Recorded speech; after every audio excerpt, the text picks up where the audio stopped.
Bardhaman press ক্লাবের পক্ষ থেকে দীর্ঘ ৮ বছর পর এই প্রথম নতুন সাধারণ সভার আয়োজন করা হয় এবং একটি নতুন শক্তিশালী কমিটি গঠন করা হয় যাতে আগামী দিন এই সংগঠন আরও সামাজিকমূলক কাজকর্ম করতে পারে।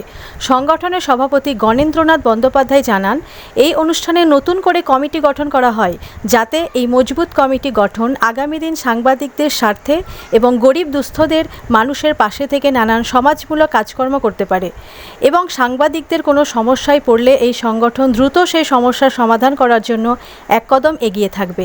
মঞ্চে উপস্থিত ছিলেন অতিথি বর্ধমান মেডিকেল কলেজ হাসপাতালের সুপার তাপস ঘোষ সহ সংগঠনের সমস্ত পদ আধিকারিকগণ। আনুষ্ঠানিকভাবে শুভ সূচনা করার আগে একটি উদ্বোধনী সঙ্গীতের মাধ্যমে অতিথিদের সংবর্ধনা দেওয়া হয়।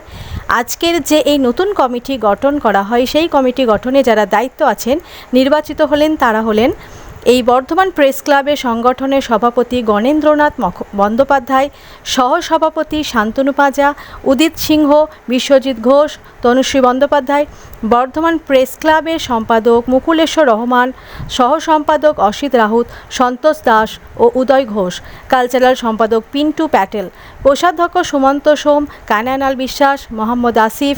কোর কমিটির সদস্য হলেন শান্তি হাজরা আইনজীবী, রাজীব মণ্ডল, পুলক যশ, ঋষি গোপাল মণ্ডল, কেরামত আলী, কে মল্লিক এবং উজ্জ্বল পাল। এই 20 জনের নতুন গঠিত হলো।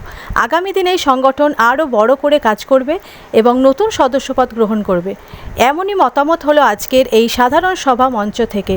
এখান থেকে সিদ্ধান্ত নেওয়া হয় আগামী অক্টোবর মাসে 6 তারিখে অর্থাৎ রবিবার বস্ত্র বিতরণ করা হবে গরিব দুস্থ মানুষদের বর্ধমান প্রেস ক্লাবের পক্ষ থেকে। সারা বছর আরও কী কর্মসূচি হবে তা নিয়েও বিস্তারিত আলাপ আলোচনা করা হলো। বর্ধমান থেকে ইমতিয়াজ হোসেন রিপোর্ট, সারাদিন খবর।